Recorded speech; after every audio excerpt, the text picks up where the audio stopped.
Okay, well, it looks like it's just us tonight. Some people may be joining, so I apologize if you hear any repeated information.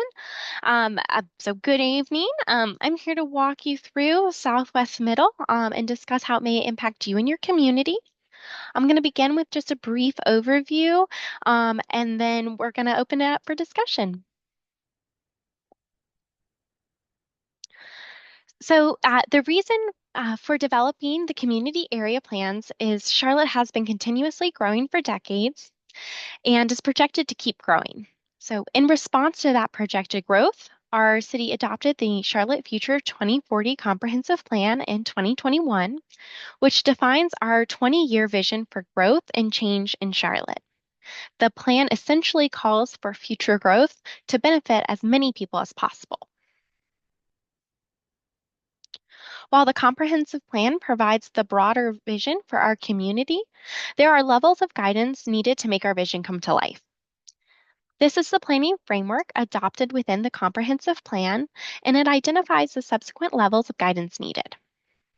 Level 2, strategic plans, are citywide documents that provide more details than a comprehensive plan on a particular topic. For example, the Strategic Mobility Plan provides more guidance on how to realize Goal 5 from the Comprehensive Plan, which is creating safe and equitable mobility choices. Level 3 are the community area plans, which provide more guidance for appropriate land uses, building form, and infrastructure needed throughout the plan geography. Level 4 speaks to specific plans focused on smaller geographies and providing more guidance for implementation of specific projects. And it's important to note that levels 2 through 4 all build upon those visions and goals outlined in the comprehensive plan. So, the community area plans are essentially about creating complete communities, which means creating places that integrate housing, job opportunities, and daily goods in an accessible manner. In other words, you live, work, and play in the environment that you live in. So the community area plans were developed with a five-phase process that occurred over 2 years. Staff has offered multiple engagement opportunities in each phase, and the outcomes of each phase have been shared along the way, which you can see here. So this slide summarizes engagement efforts from phase 1 through phase 4 of the effort. We've reached over 400,000 residents, both online and in person, using a range of constant and coordinated tactics. This includes tactics such as social media posts, our website, and all online interactive content we produce, such as story maps and videos. While virtual interactions are great, we still really value in-person interactions, and we were able to interact with 6,000 people from phase 1 through phase 4. And for this planning effort, we hosted 50 workshops in which we asked residents to join us, but we also made an effort to meet people where they were by attending other meetings, festivals, and libraries. You can see the geographic dispersion of our in-person interactions on the map to the right. And throughout phase 1 through 4, we received 1,700 comments that helped to shape the draft plans. And I'd like to mention that all of this engagement builds upon that feedback we received through the 500,000 interactions during the comprehensive plan development and the 6,000 interactions with the policy map. So plans were developed using a systematic process, meaning developed in the same way and will have the same components and format within them. While the plans were developed systematically, each plan provides or includes both unique content that reflects the individual character of that geography, as well as some new common policy guidance that helps us achieve our vision. So these plans provide a common set of considerations for decision makers to ensure that we're consistently evaluating options in line with the city's vision. And over time, these considerations will help ensure that growth is accommodated in ways that respect established neighborhoods, align growth with our infrastructure capacity, and creates vibrant mixed-use centers for all. And this is the table of contents within the Southwest Middle Community Area Plan. And so if you look at the other plans, you'll see that the content is organized the same way. And I'm going to keep this table of contents up throughout the presentation today to kind of give you an idea of how we're moving through the plans. So the next chapter outlines the geography's greatest needs and priority goals. Needs are focused on increasing access to housing choice, job opportunities, daily goods and services, and reducing environmental impacts. The plan focused on these four needs because these metrics are identified in the comprehensive plan and are paramount for ensuring future growth benefits for as many people as possible. The 10 comprehensive plan goals were linked to these four metrics, and if a metric scored less than 5, the associated goals were identified as priorities for the geography. We understand, though, that all goals are important, but this prioritized list will help prioritize dollars and resources. Chapter 4 focuses on recommendations for the development pattern for the geography, and that's via the 2040 policy map. The colors in the map relate to the types and intensity of the development that is appropriate in the area. And you can learn more about those different colors for the place types in the appendix. The plans also recommend a large portion of the geography to remain as is. And that means that if redevelopment occurs in these areas, then the new development should match that scale and intensity of the development that's on the ground currently. The plan does recommend 37% evolve into a different type of development than what exists today. So an example of that anticipated change is commercial evolving into an activity center. So commercial places are characterized by car-oriented destinations. So typically retail, dining, or service uses, which are typically located within low-rise buildings along major streets or near intersections. An example of this would be Wilkinson Boulevard, shown on page 21. And this could evolve into a community activity center, which is characterized by a mix of uses. So we have residential, employment, shopping, leisure, and entertainment. And these are typically set within mid-rise buildings in a pedestrian-oriented environment. And this place type change would allow a greater mix of uses and density to that recommended area. And this change will help accommodate our projected growth in a way that respects neighborhoods paired with the growth of infrastructure capacity and creates mixed-use centers, which help to increase access across Charlotte. Other pages in Chapter 4 explain how the recommended change help advance the geography's priority goals and address their greatest needs. Chapter 5, Supporting the Vision. It includes 5 sections and references the Neighborhood Toolkit. So the Neighborhood Toolkit is included within the appendices because it's a reference for all of the geographies. The toolkit catalogs all the great programs that are currently available to residents to help address their needs. The intent is that it's a resource to empower neighborhoods who want to take action. And a good example of this is when you can use the outline to look at existing neighborhood programs that can tap into amenitizing a common open space and create a neighborhood park.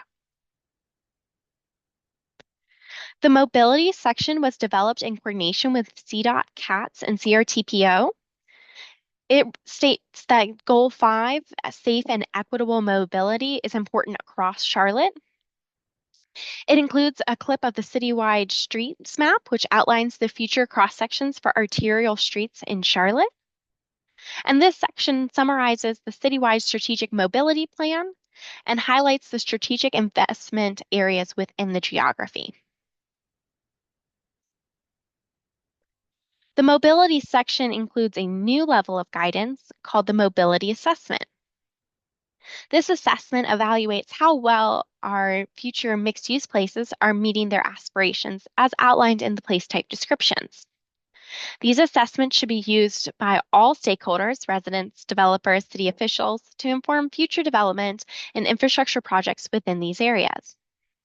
For example, if a developer wants to rezone a site within one of these mixed-use locations, they should use the assessment to propose a project that improves conditions.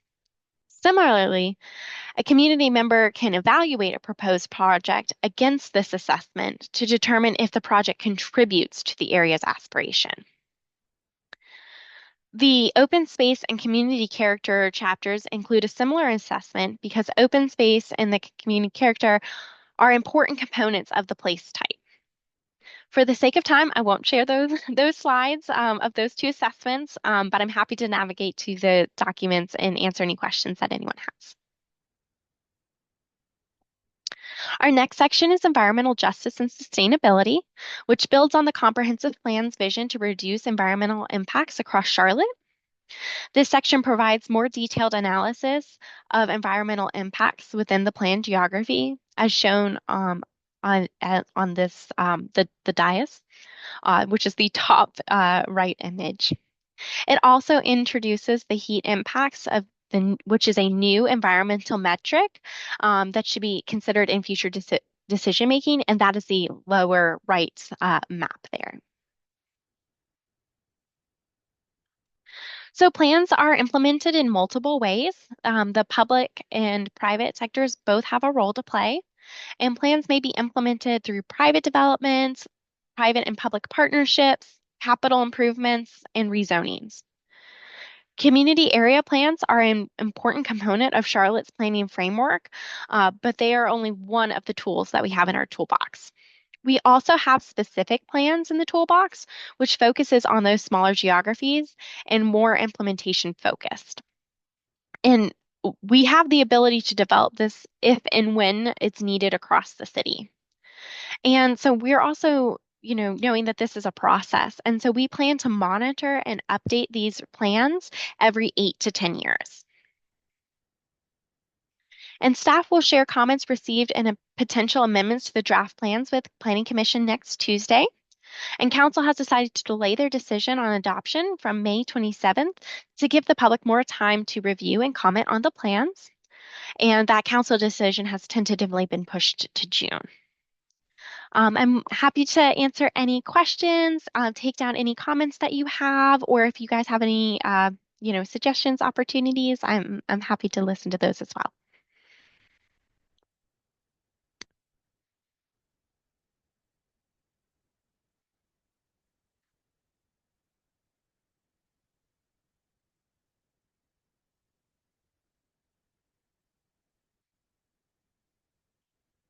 And Diana, I know that you had mentioned protections for neighborhoods against overreaching developers. Was there any other comments that you had that you'd like me to catalog?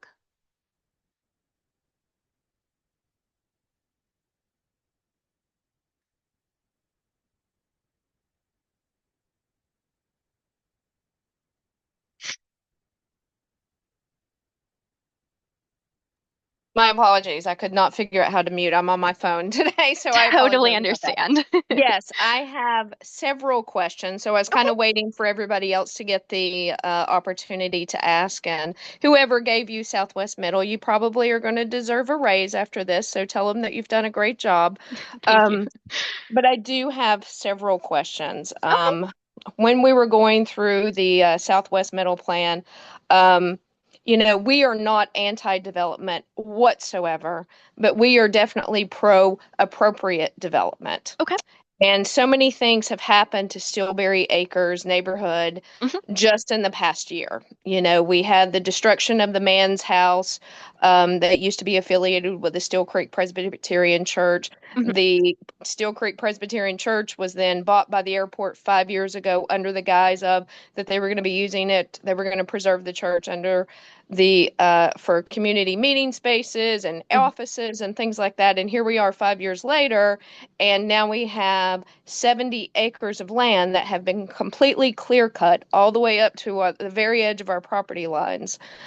So we're really concerned about the things that we see Hmm. in the Southwest Middle in particular.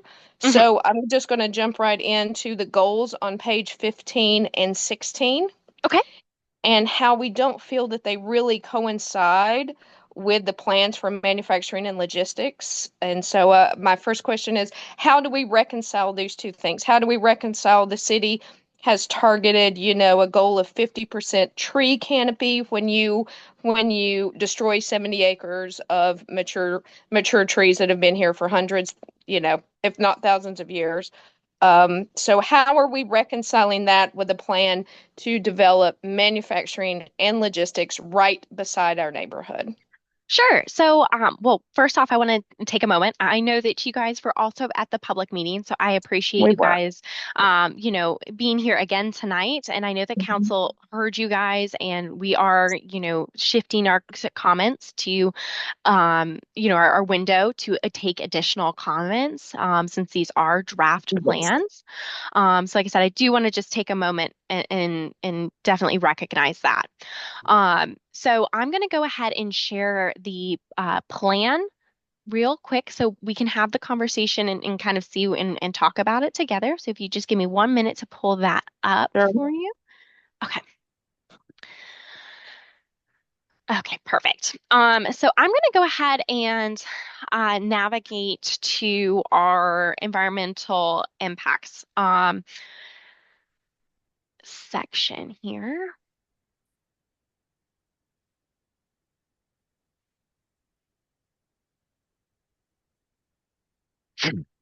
Okay.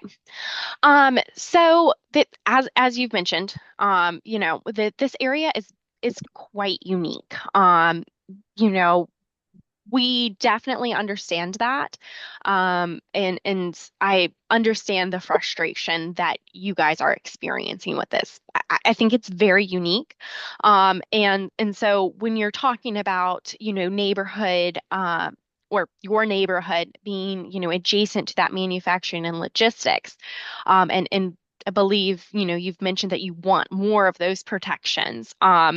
We are including this environmental justice recommendations in our policies, on page 57, which I have on the screen.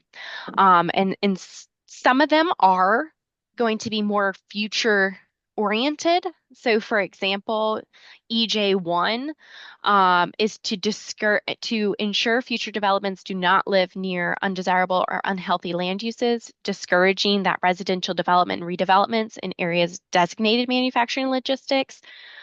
E2 talks about that compatible land uses, as well as E3 talking about a buffer when it is, between neighborhood one, neighborhood two, and that manufacturing logistics. But I understand that that does not retroactively um, assist your community. So I do want to recognize that. But we are trying to provide this section as a way to guide council and have that and their as part of their decision making process to be able to point to those recommendations for future rezonings. And to your point about, trees and clear cutting properties and things like that, we also understand that in some instances, it may need programmatic funding to address those impacts on the community itself.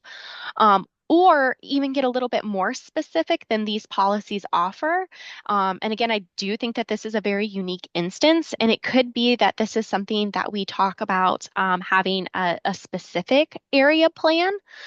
So again, that's that next level of guidance, which is a little bit more specific for an area. So in this case, your neighborhood.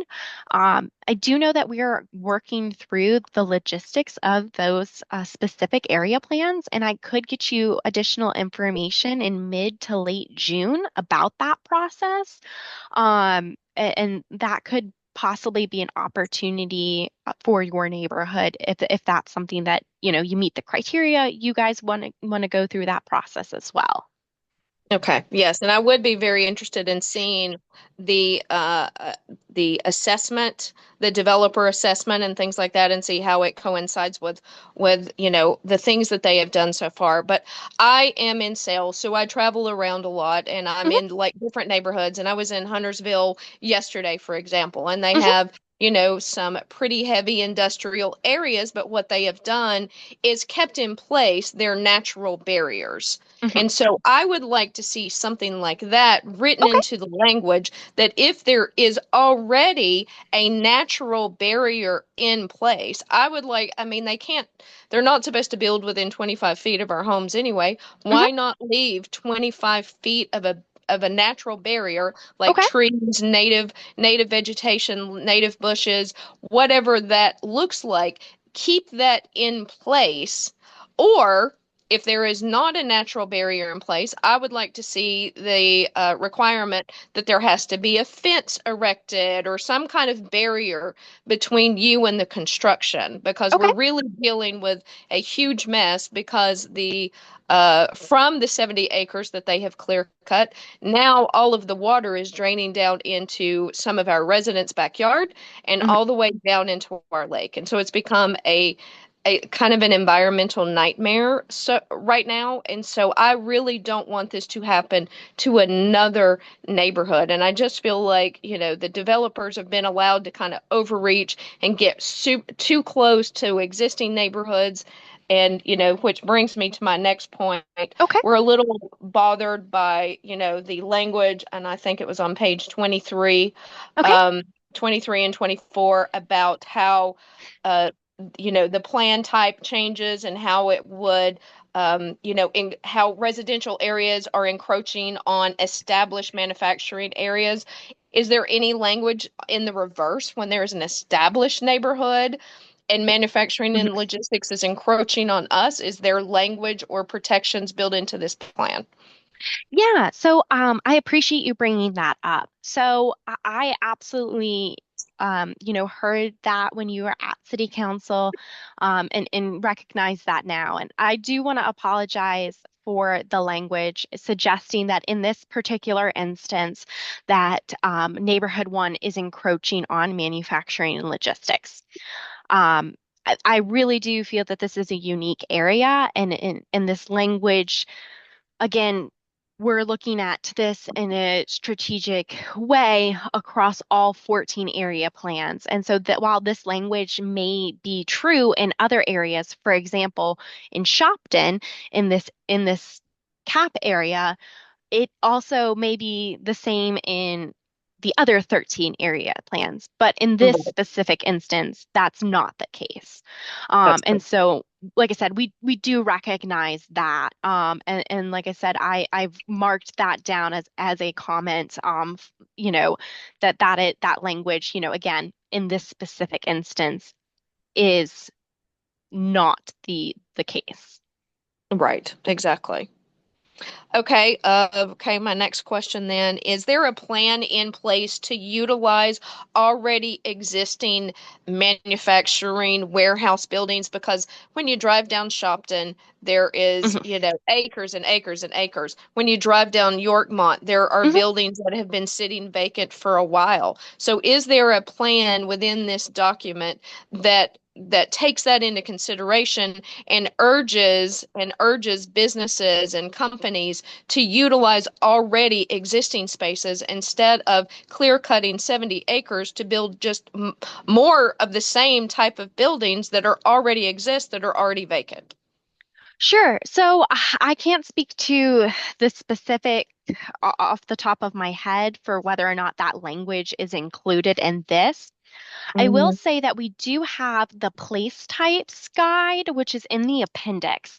And when you're looking at the different place types, and I'm going to read directly from one in particular that is coming to mind, is the innovation mixed use place type, which does focus on the reuse of buildings, talking about, small scale production and distribution, and also converting those more to mixed use opportunities, and really focusing on that infill and redevelopment of those industrial uses, still for light industrial and such. But it does have that opportunity to transition.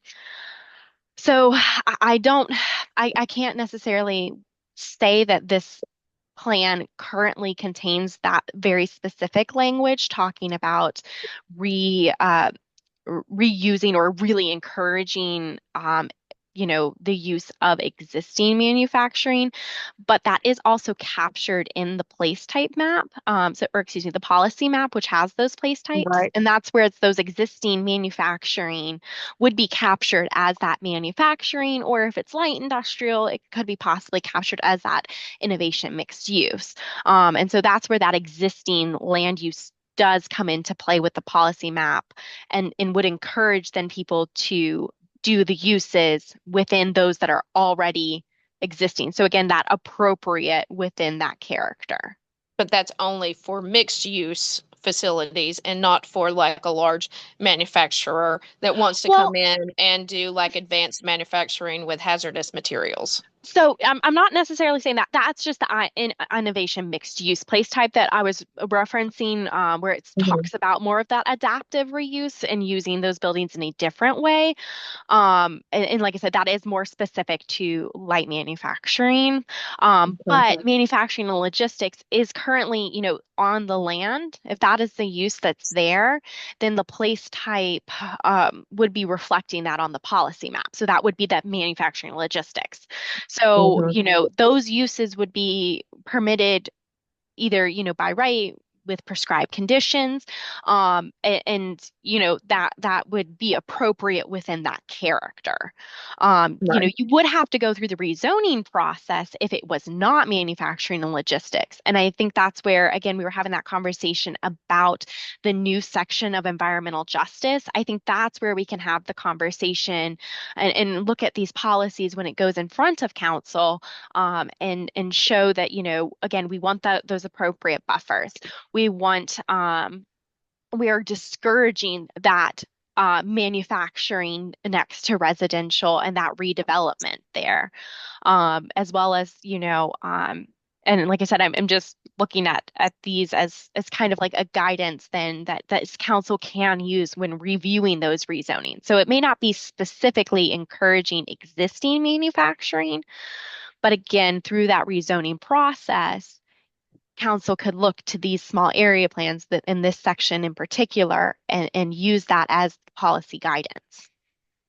Okay. And this is more just a curiosity. How much Mhm. input did the airport have in the creation of the 2040 plan? I cannot speak to their level of engagement. I can try to get you an answer on that, but I wouldn't be able to provide that off the top of my head. Well, it's just very curious that the Southwest Middle Plan now looks very similar to what was called CLT South in the 2017 Airport Commercial Economic Development Plan. So your Southwest Middle Plan now looks very, very, very in parallel to the 2017 Airports Economic Plan. So I was just a little curious about that. Now I am also another thing that we are Mhm. dealing with in our neighborhood. Of course, Airport is doing a quote unquote voluntary purchase program. Um, and so when they purchase a home, when a homeowner decides that they are going to sell their home to the airport, the city then comes and tears down the home and leaves the vacant lot. Well, it's very curious that the open lots in the middle of our neighborhood are automatically zoned to ML2, which is the manufacturing and logistics level 2. I just don't understand that zoning process. And how, as a neighborhood, can we become part of that process? It just seems like it automatically happens, and I don't understand the legality of that. Okay, sure. So, my understanding of that process is that is a federal requirement, that when the land is purchased, that it needs to transition to manufacturing. I'm not in land use, so I can't necessarily expand upon that any further. Mhm. But that is my understanding is that it is a federal requirement. Hi, this is Monica Holmes. I'm the planning director. just to clarify a little bit what Abby's saying, and I just want to make sure we're clear, is that, and Abby, please, if you can look at the map, I believe that the property is likely not zoned manufacturing and logistics. Its place type is manufacturing and logistics in the revised policy map or the adopted policy map, meaning that for it to actually be used as manufacturing and logistics, if it was already zoned neighborhood one, because remember, zoning is legal regulations, the area plans are policy. So for a property to actually be used, what the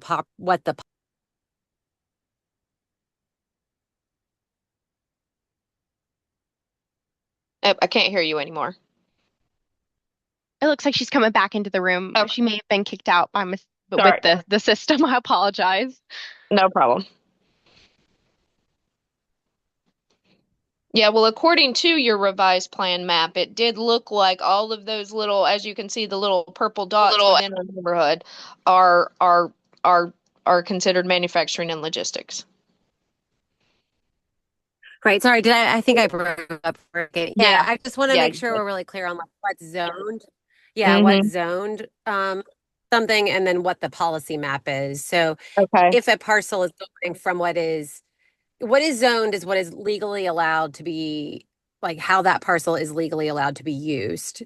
Right. The policy map is basically the future land use, it what the recommendation is in the future.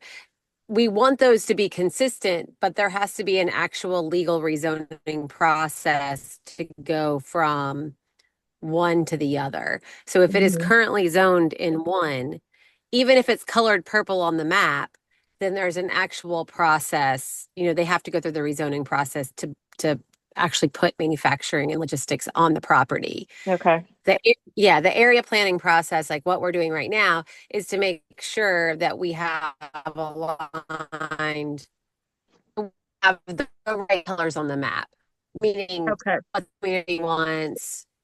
You see what I'm saying? Does that make sense? It does make sense, but when I look at the map and I see purple in the middle of my neighborhood, I don't know that, you guys would want purple in the middle of your neighborhood if you were looking at this map and you were just a lay person looking at this. I think that you would also be troubled by seeing manufacturing and logistics in the middle of your neighborhood as your next door neighbor. You know what I mean? No, and I don't I mean, I don't, I am not, I don't speak to the actuation. I think, I don't know. Anyway, we've been talking among staff. I mean, I think it would behoove us just to have an additional conversation with the stakeholders from Stillbury specifically to Yes. ensure that we are kind of getting an accurate picture just on the map. Well, we can do it on other things too, but I think Yeah. specifically regarding the map, the remains. Yeah, and I'll definitely look at these empty lots to see what their current zoning is.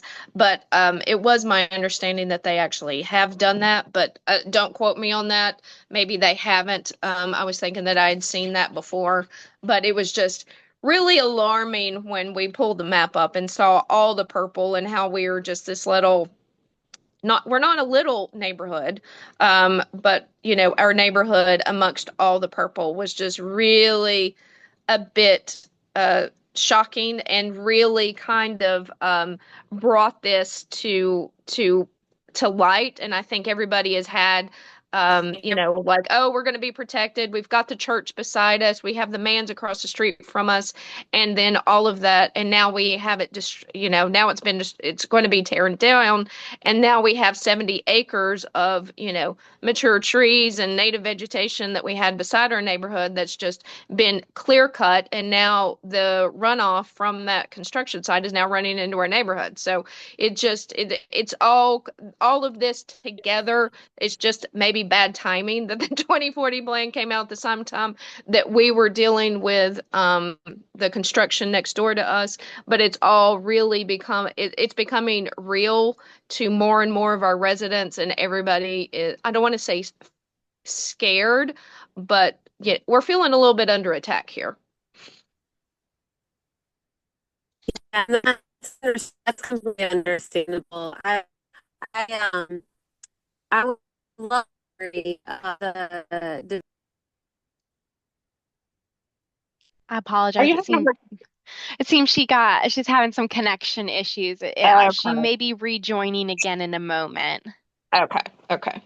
But I appreciate you guys hearing us, and I appreciate the opportunity that you guys are giving us to voice our concerns and to leave comments. And I just hope that because we left our comments during the redesigning the airplane paths too, and the noise study. and That's what it was, the noise study, and we felt like we were kind of ignored. So we do appreciate you guys at least giving us the opportunity to be very vocal about our concerns and our questions. And I would love to have to be able to get community members and then be able to meet with you one on one in particular for our situation. And yes, we understand it's a unique situation. We just don't, we want, we want to protect our neighborhood, from the destruction that's already happened. I mean, there's nothing we can do about that now, but we would like, some further guidance, some further protections, Mhm. if possible, within the plan. And we also want to help other neighborhoods that may be going down a similar roads as ours in the future. Absolutely. And I just wanted to say that Monica put in the chat that if you can um, send me an email on the development, our inspections and development team can look into the site and see if they're in compliance. So I can take down that information as well and pass that along Okay. to Monica. Okay. Um, if you want to provide me with your email and the address, so that Sure. way I'm capturing it accurately. Sure. Yeah, apologies. My phone keeps, I don't know what is happening. It's fine, and then I I start talking and it drops me. So anyways, I'll I put it in know. the chat. Okay, that's no problem. We can hear you good now, but yeah, we were having a little bit of issue. But yes, I will provide the address, but it is the property at the old Steel Creek Presbyterian Church. Okay, I don't remember it's the exactly what Foundry that address development. is. Yeah, It I is think the of the Foundry Foundry. Development. Yeah. Yeah. Okay. Okay. I'm aware, but yeah, if you have any pictures or we inspections is in the planning department, so we can Okay. send out construction inspectors. Terrific. That would be amazing because it is a definitely a concern, especially for the neighbors at the end of Christie Lane and Joy Lane.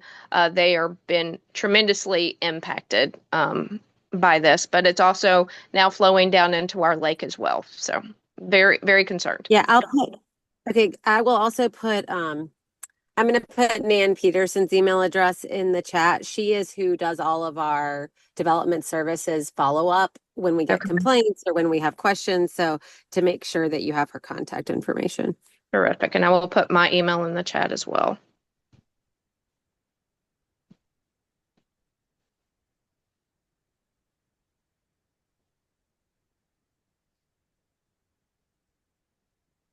Okay. Did you have any additional comments or any Mm. other opportunities? I know you mentioned some options for the natural barriers between manufacturing I and would, neighborhood. yeah. I mean, this was just kind of something that I thought about, once we saw the clear cutting Hmm. all the way up to the edge of the property. I just never imagined that they would even be allowed to do that. But I mean, I guess they can. Clearly they can because they did. But I would love to see at least 25 feet of natural trees and vegetation. If it already exists, that should stay in place to act as a natural environmental barrier because guess what? It doesn't cost anybody anything to leave the natural mature trees that are already there in place. And I don't think they can build within 25 feet of our neighborhood. And like I said, when I was up in Huntersville yesterday, it was amazing how much of a natural barrier that it seemed to be a requirement that they had to keep. Their buildings were being surrounded by natural and native vegetation. The trees that had been there for 100 years, they're still up, and these manufacturing facilities are kind of in the center of them. I would love to see something very similar like that in Charlotte, because if we do want the goal of a 50% tree canopy encompassing Charlotte, then to me, that only makes sense to do that. I did want to just check in with Jeff. Did you have anything to share with the group? I know you haven't come off mute, but I'm happy to answer any questions you have or catalog any comments. No, I don't have any questions or comments. Thank you. Okay.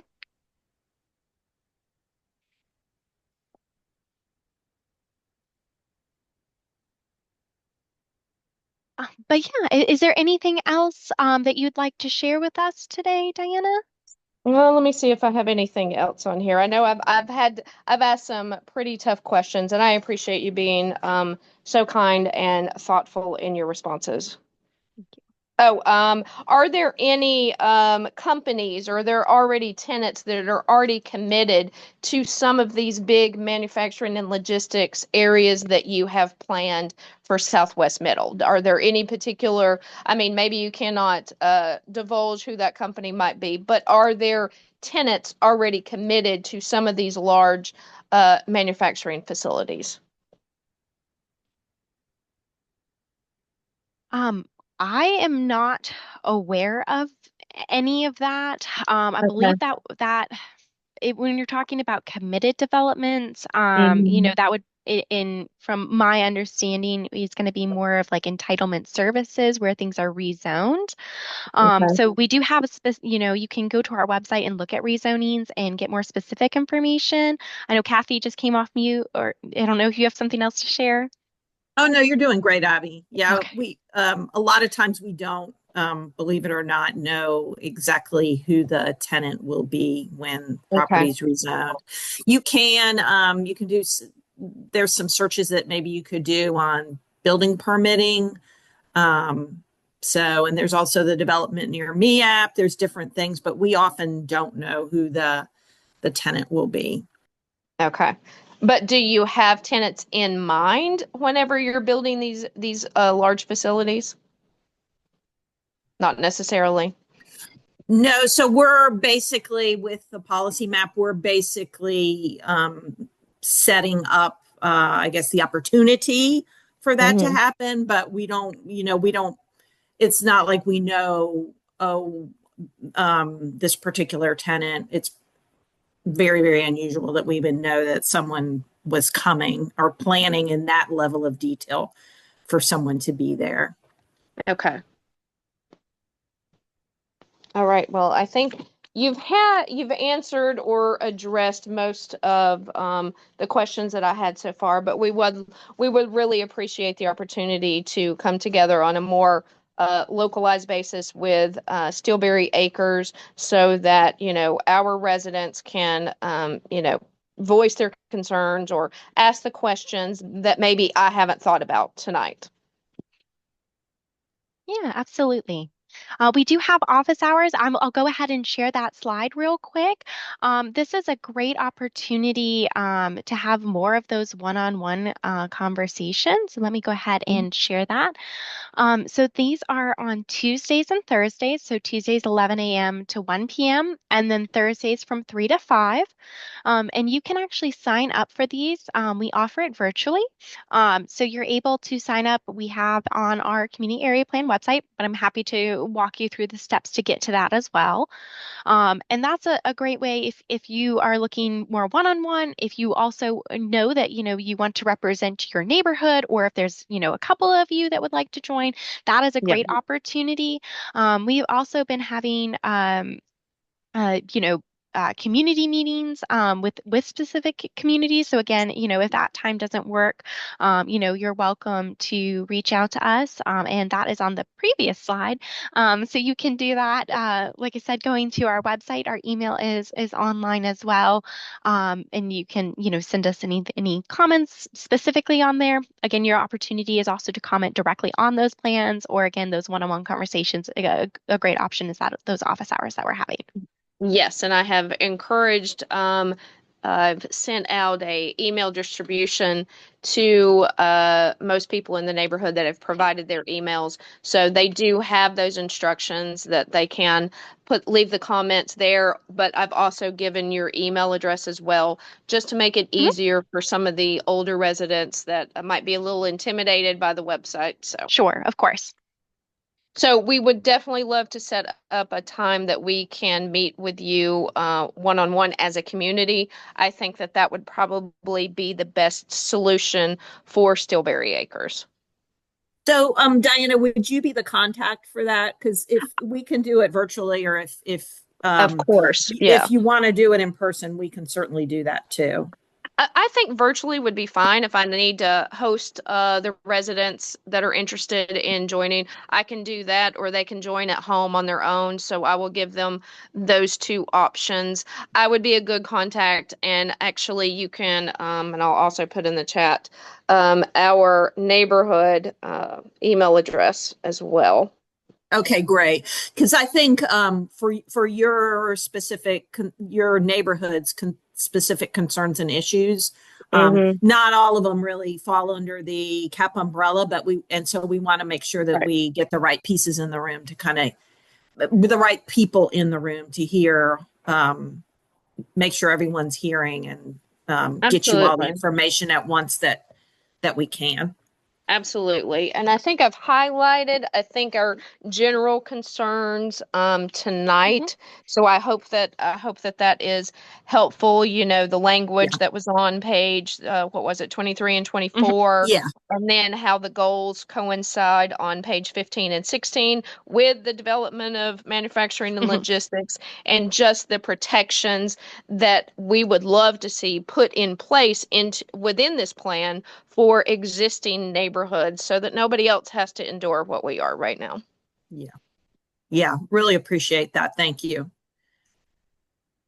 So those are really the big ones, and then of course my particular thoughts on leaving up a natural barrier when there is one Mhm. in place, and if not a natural barrier, then erect some kind of fence that would protect the neighborhood from the construction and the environmental impacts that it can have, especially when you clear cut 70 acres and of mature trees and vegetation that's been there for a long time. So it definitely has left behind quite a mess. And then several of our neighbors, all of their trees are gone that used to be in the back of their house. And I mean, I wasn't exaggerating the other night at City Council when I said we have neighbors in tears. They're Yeah. literally No, I crying. So understand. Completely understand. So yeah, so that's kind of our general concerns that we have, that I'm sure there's other questions that other residents can think of that I have Mhm. not.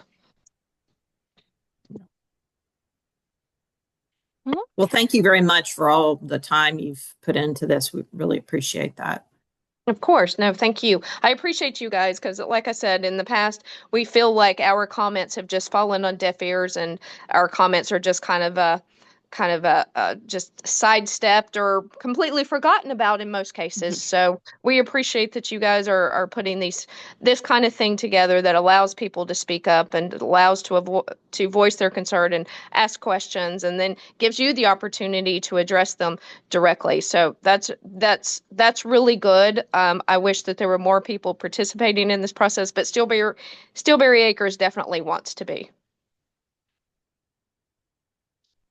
And I took down that information for your email as well as your neighborhood's email as well. So we'll get Terrific. that meeting set up for you. That sounds terrific. Thank you. Well, we have 5 minutes left. Is there any other comments, questions, or concerns that you guys would like to share tonight?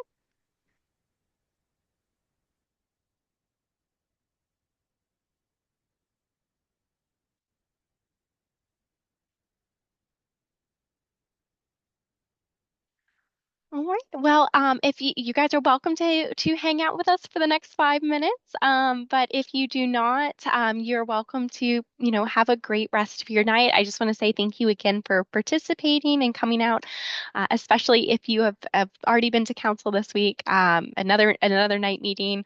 But please let us know if you have any questions, comments, or concerns. Thank you guys so much. Of course. All right. Bye bye. Bye bye.